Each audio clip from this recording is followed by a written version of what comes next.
right now you're able to perform an experiment where actually you can get a rather extended expression detail list.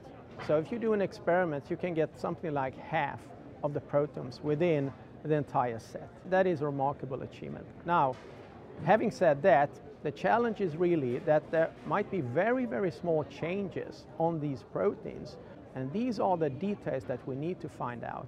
So what does that mean? Well, it means that we need to reach out also to the biological field and the clinical field. So we will be needing a lot of clinical material. Right now there is a big initiative in actually having large sets and cohorts archive building on a national level in the world for biobanks.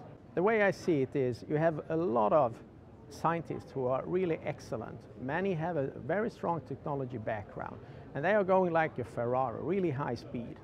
On the other hand, you have a whole area and groups that have been doing, let's say, clinical research, try to understand details for years and years and decades.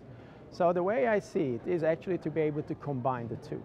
Those that have a very long-standing presence in the field of science, and those that actually now drive this very strongly forward. So try to interconnect the two, and then to try to understand mechanisms of disease, the drug impact, and how the mode of drug action in disease actually occurs. The safety assessment part, together with the efficacy, that's the key. So the tolerance in society of having malfunctions of drug use, that is really low, and that's the way it should be. So we are striving actually to be able to do that better. Personalized medicine is now the next generation of drugs that are being developed. So it's not one drug for a whole set of disease, but it actually targets specific patient groups within one disease.